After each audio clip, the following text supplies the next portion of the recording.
अरे जरा अपने शहर के बाजार में नजर दौड़ाओ, एक पूरा का पूरा रंग ही गायब है। सोचो, पिछले 10 साल से हिंदुस्तान की हर गली, हर नुक्कड़, हर मोबाइल की दुकान पे एक ही रंग छाया हुआ था, नारंगी, शामी का नारंगी रंग।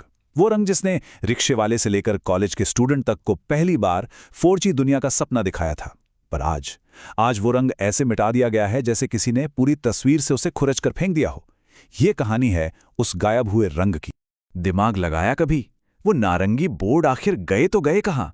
वो मी स्टोर के चमकदार साइन, वो रेडमी नोट के पोस्टर जो हर दीवार पे चिपके मिलते थे। आज वीवो का नीला दिखता है, ओप्पो का हरा दिखता है, सैमसंग का काला है, पर शाओमी का नारंगी वो एक भूत बन चुका है। एक ऐसा भूत जो उसी बाजार को डरा रहा है जिसे उसने खुद अपने हाथों से बनाया था। देखो, ये कोई मामूली बिजनेस का ऊपर नीचे होना नहीं है, ये एक गायब हो जाने का खतरनाक खेल है। इसे बिजनेस का उतार चढ़ाव समझने की भूल मत करना। ये एक साजिश है, एक गायब हो जाने की सोची समझी दास्तां, एक ऐसा मामला जहां भारत का नंबर 1 ब्रांड धुएं की तरह हवा में गायब कर दिया गया।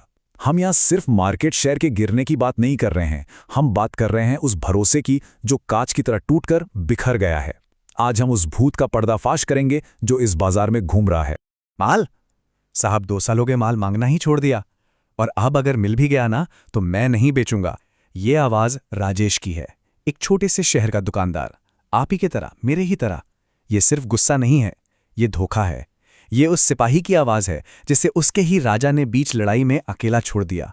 वो चीख कर कह रहा है, जिसको हमने बनाया उसी ने हमें मिटाया। लेकिन हमेशा से ऐसा नहीं था। याद करो वो दौर जब शाओमी एक कंपनी नहीं, एक आंधी थी। एक ऐसा राजा जिसका ताज लगातार 18 तिमाहियों तक कोई नहीं छीन सका। पूरे 4.5 साल वो भारत के स्मार्टफोन बाजार का बेताज बादशाह था। मनु कुमार जैन एक रॉकस्टार की तरह स्टेज पर आते थे और लाखों MI फैंस का शोर स्टेडियम हिला देता था। वो एक क्रांति थी। आंकड़े देखो, 2016 में सिर्फ 6% और सिर्फ 2 साल बाद 2018 में बूम 27%। नंबर 1, उन्होंने भारत का कोड क्रैक कर लिया था। सबसे तगड़े फीचर, सबसे कम दाम में। फ्लैश सेल का जादू, रेडमी नोट 4 ने भारत के इंटरनेट की कहानी बदल दी। वो आम आदमी का एप्पल बन गया था, एक छत्र राज। और फिर सब कुछ बिखर गया। ये है आज की हकीकत। Q4 2024, वीवो 20% के साथ शिखर पर, और 18 तिमाहियों का राजा शाओमी वो 16% पे लड़खड़ा रहा है। तीसरे और चौथे नंबर की लड़ाई में फंसा है। राजा अब सिपाही बन चुका है। पर यह हुआ कैसे? 2 तरफा हमले से। एक हमला घर के अंदर से और दूसरा बाहर से। पहला हमला घर के अंदर से, बगावत। और बगावत किसने की? उन्हीं 1.5 लाख दुकानदारों ने जिन्होंने शाओमी को गली गली का राजा बनाया था। बिहार से लेकर महाराष्ट्र तक दुकानदारों की फौज ने ही जंग का ऐलान कर दिया। ये मोबाइल गली की लड़ाई थी जहां भरोसे का सरेआम खून हुआ था।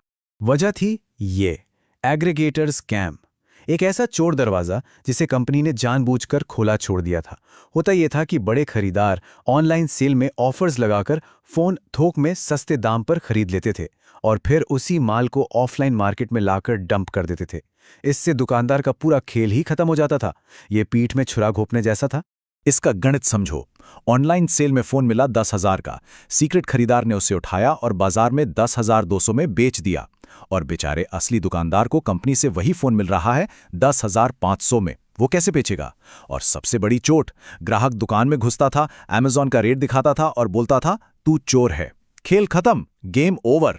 एक ग्राहक मेरी दुकान पर आता था, अपने फोन में अमेज़न खोलकर रेट दिखाता था और कहता था तुम मुझे लूट रहे हो। ये IMRA का प्रतिनिधि के शब्द हैं। ये सिर्फ शब्द नहीं है, ये 1.5 लाख दुकानदारों की बेइज्जती है, उनके मुंह पर तमाचा है। जब ग्राहक ही दुकानदार को चोर समझने लगे तो वो उस ब्रांड का साथ क्यों देगा जिसने उसे इस हाल में पहुंचाया? और फिर शुरू हुआ शटर डाउन मूवमेंट। बिहार में दुकानदारों ने बैनर लगा दिए, शाओमी का बहिष्कार करो। वो ग्राहकों को सीधे सीधे बोलने लगे, भाई ये मत लो, सर्विस खराब है, वीवो ले लो। छोटे शहरों में दुकानदार की बात पत्थर की लकीर होती है। ये शाओमी के लिए मौत का फरमान था। उन्होंने अपनी ही फौज के हाथों अपनी सल्तनत का गला घोट दिया। जब दुकानदार अंदर से हमला कर रहे थे, तब बाहर से दूसरा और सबसे खतरनाक हमला हुआ। जब घर के अंदर आग लगी थी, तब बाहर से एक सुनामी आ गई। ये हमला भारत सरकार की तरफ से था।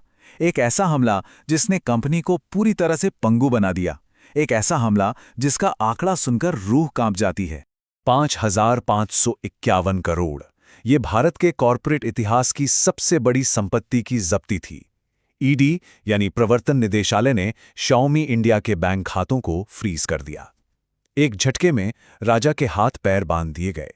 सोच के देखो, एक तरफ वीवो और ओप्पो आईपीएल पर करोड़ों बहा रहे थे, हर शहर को अपने पोस्टरों से पाट रहे थे, दुकानदारों को मोटा बोनस दे रहे थे, और दूसरी तरफ शाओमी, उसके बैंक खाते फ्रीज।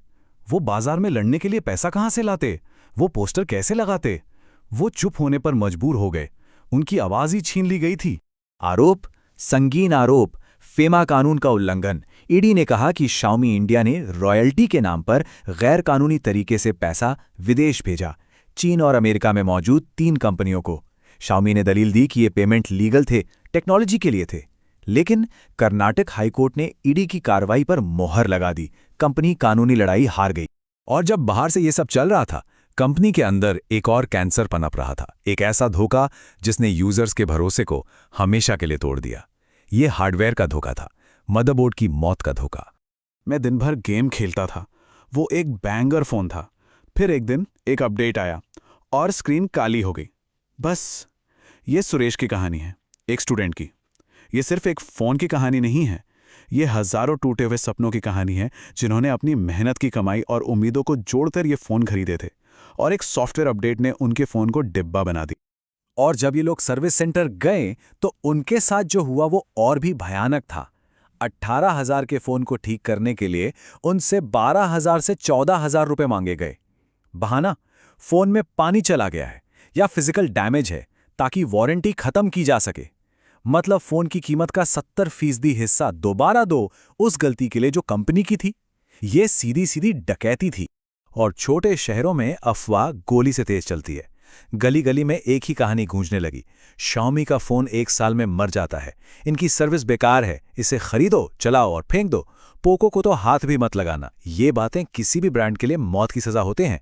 भरोसे का महल ताश के पत्तों की तरह ढह गया।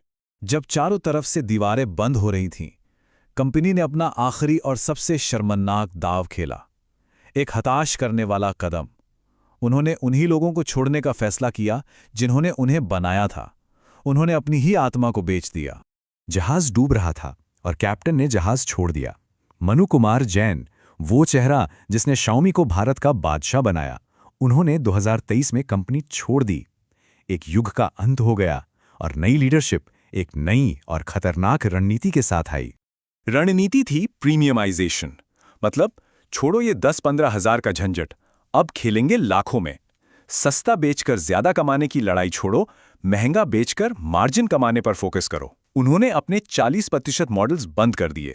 उनका निशाना अब छोटे शहरों का आम आदमी नहीं, बल्कि बड़े शहरों का अमीर इंसान था। जो 15,000 का रेडमी नोट बनाता था, वो अब 1 लाख का Xiaomi 14 अल्ट्रा बनाने लगा।